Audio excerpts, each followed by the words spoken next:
Hey guys, my name is Gaurav. आज हम लोग पढ़ने जा रहे हैं ब्लॉक डायग्राम ऑफ कंप्यूटर। तो चलिए शुरू करते हैं यहाँ पर। तो draw a block diagram of a computers CPU, show all the basic building blocks such as data register, instruction register, control unit, etc., and describe how to such an arrangement can work as a computer connection properly to memory input, output and etc। तो चलिए हम लोग शुरू कर दें। तो पहले ये पेपर में जैसे लिखना है वैसे ही ये आप सेम लिख सकते हो, ऐसा ही। तो कैसे लिखेंगे?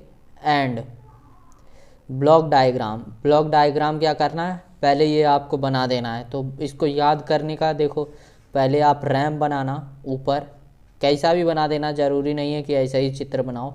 तो आप रैम बना देना और फिर बगल में memory resistance, memory address register, मार लिख देना, इधर मर्डर लिख देना। मतलब याद करने का तरीका बता रहा हूँ। राम, मर्डर और मार, तो ये तीन चीज़ें आपको ऐसे याद हो जाएंगी। और मर्डर का होगा मेमोरी डाटा रेजिस्टेंस और मार का होगा मेमोरी एड्रेस रेजिस्टेंस। और राम का रैम हो जाएगा। एड्रेस बस ये यहाँ पे हो जाएगी, यहाँ पे ये डाटा बस हो जाएगी, और ये एक बीच में ये जो बस है यही शायद बस है। तो ये चीज़ आप ना भी बनाए तो भी चलेगा, कोई दिक्कत नहीं है। बट ये बस है, ये जो CPU बस है, ये CPU बस।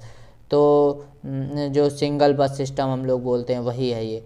तो यहाँ पर ये है इंस्ट्रक्शन रेजिस्टेंस, और ये CPU मतलब PCU है। ये मत समझ लेना पर्सनल कंप्यूटर, ये पर्सनल कंप्यूटर नहीं है, ये प्रोग्राम काउंटर है। ये रेजिस्टेंस होता है एक प्रोग्राम काउंटर। ये एक्यूमुलेटर है जो कि डाटा को स्टोर करता है कुछ समय के लिए, हर टाइम के लिए नहीं, क्योंकि वो मेमोरी में जाता है, बट कुछ समय के लिए यहाँ पर भी स्टोर होता है। तो ये कंट्रोल यूनिट है जहाँ से कंट्रोल किया जाता है। और ये ALU है, अर्थमेटिक लॉजिक यूनिट, तो जहाँ से ऑपरेशंस को लगाया जाता है। चलिए अब हम ये 5 मेजर ऑपरेशंस देख लेते हैं। A computer perform 5 major operations. Its accept data and instruction as input. मतलब जो भी हम इनपुट देते हैं या जो भी कुछ कहते हैं कंप्यूटर से हम, वो चीज़ इसके अंदर स्टोर होती है एक इनपुट के तौर पे। जो भी बात हम डाटा या कुछ भी कहते हैं उससे इंस्ट्रक्शन मतलब आदेश देते हैं उसे, वो चीज़। अब पॉइंट नंबर 2 है it store data and instruction.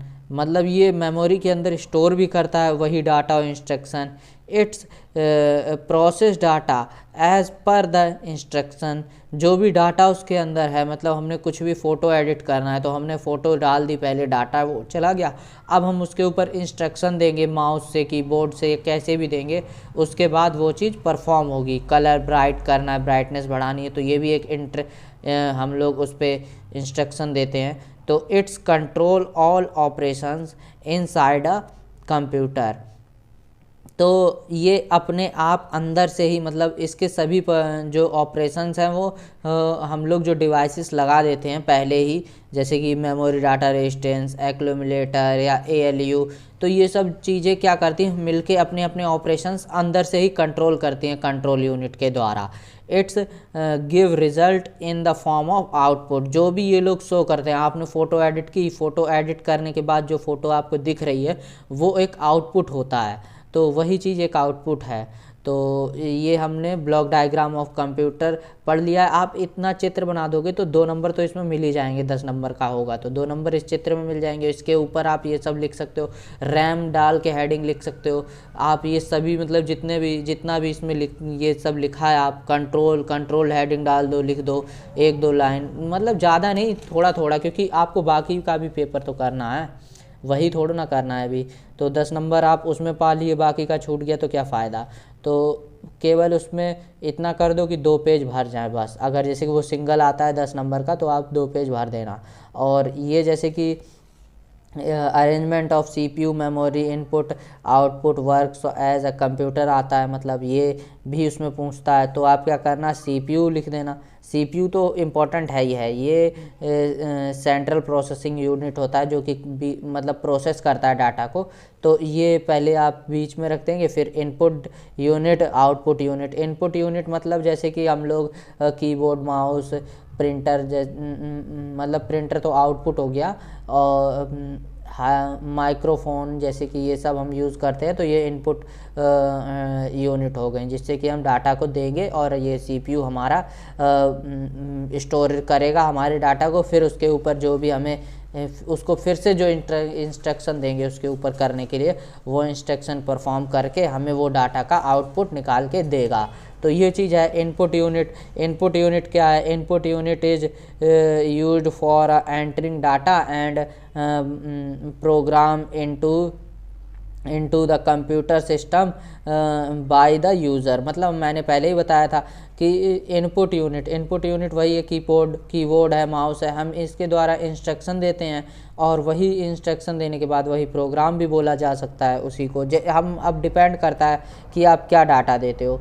तो ये है कंट्रोल स्टोरेज यूनिट, ये स्टोरेज यूनिट है। The storage unit is used for storing data and instruction before and after processing. ये क्या करता है, हमारे जैसे कि हमने कोई भी डाटा दिया, अब वो सीपीयू में कहीं पे ऐसे तो रहेगा नहीं ना, मतलब हमने कंप्यूटर को डाटा दिया है, वो कहीं भी ऐसे तो खुला घूम नहीं सकता, क्योंकि सबका अपना अपना काम है, सब अपना अपना काम कर रहे हैं वहाँ। तो कोई कहाँ घूमेगा, गलियों में तो घूमेगा नहीं, तो वो अपने किसी न किसी प्लेस पे जाके बैठेगा। वो प्लेस होता है स्टोरेज यूनिट। तो स्टोरेज यूनिट में जाके रहेगा। अब जब कंप्यूटर को ज़रूरत, मतलब सीपीयू को ज़रूरत पड़ेगी इस पे वर्क करने की, या हम कहेंगे सीपीयू से कि भाई हमें ये काम कर दो, तब वो वहाँ से डाटा को मंगाएगा, फिर उस पर प्रोसेसिंग करेगा, उसके बाद वो फिर से आउटपुट निकाल के देगा। तो उसको बोलते हैं आउटपुट यूनिट।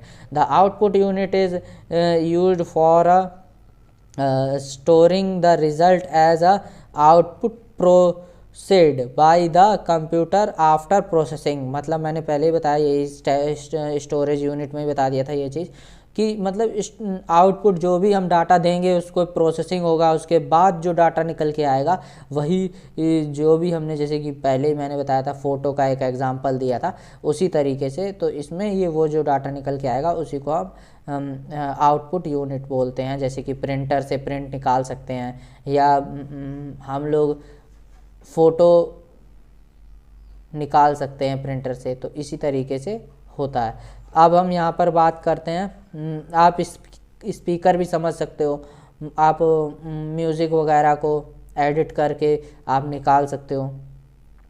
अब यहाँ पर आते हैं प्रोसेसिंग यूनिट। प्रोसेसिंग यूनिट क्या होता है? The processing unit is used for a performing operations like arithmetic and logic operation is called processing unit. मतलब अब क्या है प्रोसेसिंग यूनिट? वही सेंट्रल प्रोसेसिंग यूनिट सीपीयू ही होगा, क्योंकि देखो हम लोग कुछ भी डाटा देंगे, अब उसके ऊपर जो भी हमें परफॉर्म करने हैं ऑपरेशंस वगैरह, वो सीपीयू ही करेगा, क्योंकि स्टोरेज यूनिट का स्टोर करने का काम है, इनपुट यूनिट का डाटा देने का काम है, इनपुट देने का काम है, इंस्ट्रक्शन देने का काम है, आउटपुट यूनिट का दिखाने का काम है। अब उसके ऊपर काम करने का काम किसका है? वो है सीपीयू का। अब हम कोई भी डाटा देते हैं उसके ऊपर ये सीपीयू ही डिसाइड करेगा कि क्या चीज़ परफॉर्म होना है। वो लोग हम बताएंगे, फिर उसके बाद वो डिसाइड करेगा उसकी क्षमता के अनुसार। अब हम लोग उससे कह रहे हैं फ़ोटो की ब्राइटनेस बढ़ा दो, अब उसके अंदर वो फीचर नहीं होगा तो वो नहीं बढ़ाएगा, इनपुट आप कितना भी देते रहो। तो ये बस इस वीडियो में इतना ही। नेक्स्ट वीडियो में मिलेंगे किसी और टॉपिक के साथ, तब तक के लिए अलविदा।